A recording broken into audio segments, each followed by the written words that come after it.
이 영역의 다툼은 어딜 가나 다 존재하는 것 같습니다. 이 영상을 보시고 분명히 댓글로 뭐 안 좋은 이야기를 달아주시는 분들도 계실 텐데, 순수하게 어떤 식으로 편입을 하고 어떤 식으로 제도권 내에 들어올 수 있고 그 안에서 장단점에 대해서 소개해드리기 위한 영상이니까 오해하지 않으셨으면 좋겠습니다. 구독, 좋아요. 깜짝이야.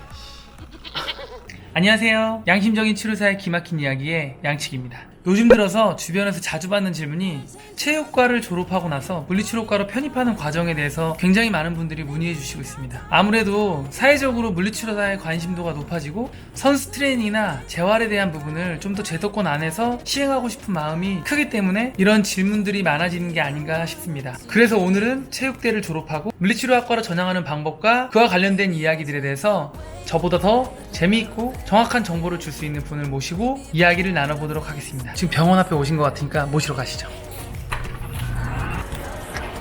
맞습니다. 이쪽으로 오시죠.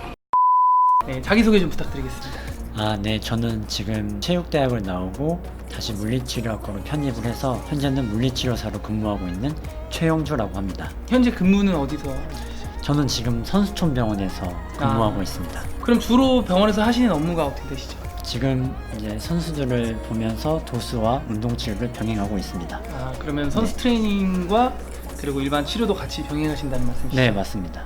그렇다면 체육 전공자분들이 이제 AT라는 이름으로 많이 활동을 하시는데, 이 AT라는 건 정확히 어떤 걸 말하는 건가요? AT는 어슬레틱 트레이너의 약어로서 현장에서 선수들의 몸을 이제 케어해주는 역할을 하고 있습니다. 그러면 스포츠 전문 물리치료사랑 이 AT라는 영역하고 같다고 볼 수가 있는 건가요? 그게 이제 국가별로 좀 다르긴 한데 현재 우리나라에서는 현장에서 동일한 역할을 하고 있다고 볼 수 있습니다. 그러면 외국의 사례를 하나 들어서 얘기해 주시면. 이제 미국이나 이제 유럽 같은 경우는 물리치료사와 AT 역할이 명확하게 구분되어서 물리치료사는 선수들의 초기 치료 등을 담당하고 있고, AT들은 이제 초기 재활 이후에 추가적인 운동이 필요한 부분을 보통 담당하는 걸로 알고 있습니다. 사실 이런 AT와 PT에 대한 부분에 대해서 물리치료사 쪽이나 AT 쪽이나 약간 서로 말하기 꺼려 하잖아요. 이런 문제들이 좀 많기 때문에. 네. 근데 요즘 뭐 추세는 AT 출신 선생님들이 물리치료 쪽으로도 많이 넘어오고 있는 추세고, 물론 물리치료 선생님들도 AT 쪽 아니면 트레이닝 쪽으로 넘어가시는 분들도 굉장히 많아지고 있는 추세죠. 네, 맞습니다. 그렇다면 체육 전공자분들이 바로 AT로 가서 일을 하는 경우도 있잖아요. 네, 맞습니다. 근데 그렇게 되면 어떤 한계점이나 이런 부분들이 있나요? 스포츠 팀마다 또 다르기도 한데 어떤 팀 같은 경우는 어떤 종목에서는 물리치료사의 면허증이 없이도 AT 선생님들이 계시는 경우도 있고, 또 어떤 팀 같은 경우는 물리치료 선생님 꼭 계셔야 되고, 그런 곳은 또 물리치료 선생님과 AT 선생님 같이 계시는 경우도 있습니다. 네. 얼마 전 그 축구 국가대표팀 내에 그 면허를 취득한 사람이 한 명도 없었다는 논란이 있었잖아요. 네, 맞습니다. 그 이후에 프로팀 내에서도 물리치료사 면허를 취득한 사람이 의무 트레이너로 들어가는 경우들이 많은데, 그게 네, 지금 맞습니다. 제대로 어느 정도 잡혔나요?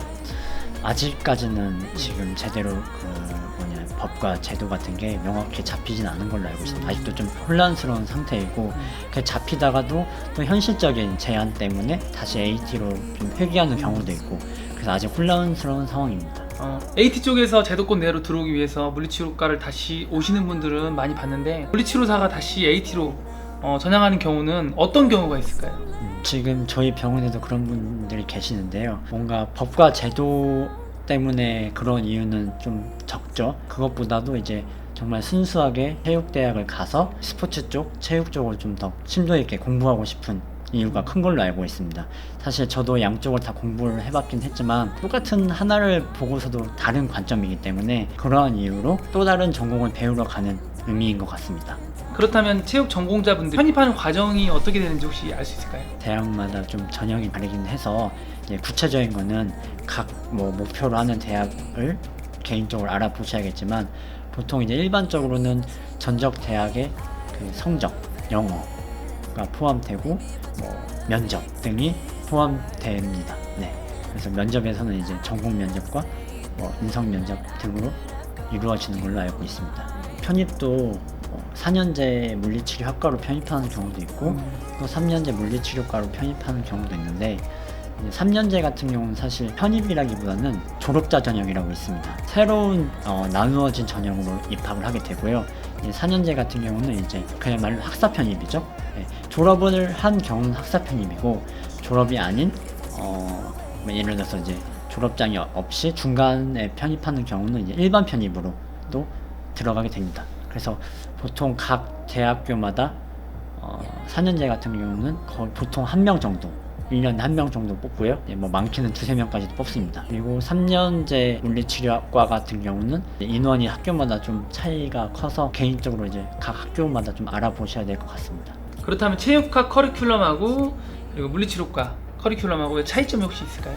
체육과 먼저 말씀드리자면은 물리치료학과에서는 좀 배울 수 없는 스포츠 영양학이라든지 스포츠 심리학, 트레이닝 방법론, 스포츠 실기 수업 등이 있습니다. 그리고 이제 물리치료학과 같은 경우에는 이제 신경계 환자들을 볼 수 있는 신경계 수업과 또 이제 정확한 평가를 통한 운동 치료를 심도 있게 배울 수 있습니다. 이게 좀 뻔한 이야기지만 체육 전공자분들이 물리치료사로 전향하고 나서 좋아지는 것들이 어떤 것들이 있는지 한번 말씀해 주실 수 있나요?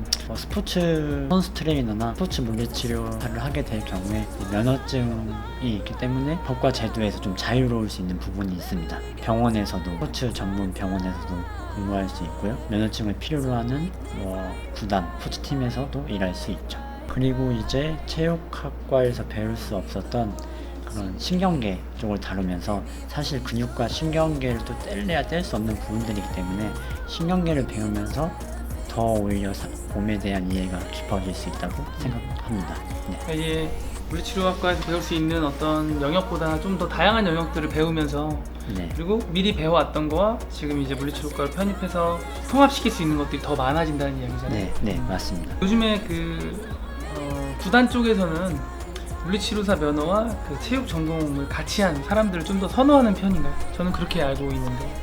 네, 아무래도 그럴 수밖에 없죠. 기존의 과거의 상황들을 보자면은 사실상 AT 출신 선생님들이 많이 계셨었고 지금은 이제 그런 법과 제도 때문에 물리치료 면허증이 필요하기 때문에 물리치료사 선생님도 이제 계시는데 기존의 그런 문화라든지 체육과 나왔다고 무조건 몸을 더 잘 사용하는 건 아니라고 보고 사실 이거는 이제 개인의 차이라고도 생각을 합니다. 근데 비교적 이제 체육학과에서 시계 수업을 더 많이 듣고 몸을 더 잘 사용하기 때문에 그런 면에서 이제 팀이나 스포츠 구단에서는 복수 전공을 한 분들을 더 선호하는 편이긴 합니다. 사실 이 영상을 보시면 이제 스포츠 트레이너, 스포츠 물리치료사가 되고 싶은 분들은 그럼 나는 AT로 갔다가 스포츠 물리치료사로 전향을 해야 되는 건지, 그러니까 나는 AT로 갔다가 아니면 물리치료사로 다시 전향해야 되는 건지에 대해서 고민을 하실 것 같은데요. 그래서 우선 명확히 자신이 무엇을 하고 싶은지를 다시 한번 생각해봐야 된다고 생각을 합니다.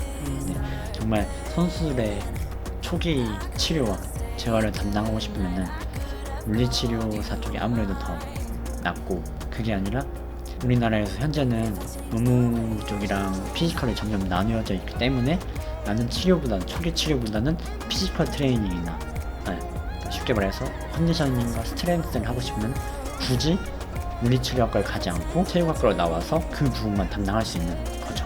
네. 결국에는 내가 정말 나는 치료를 할 것인가, 네. 아니면 나는 트레이닝 할 것인가에 대한 구분을 잘 해야 된다는 거죠. 네, 맞습니다. 내가 그 둘 다 하고 좀 멀티하게 좀 뛰고 싶다면 그러면 이제 둘 다 같이 네. 가지는 게 좋다. 네, 네, 맞습니다. 어떻게 보면은 체육대 이미 졸업하신 분들에게는 조금 기회일 수도 있고, 네.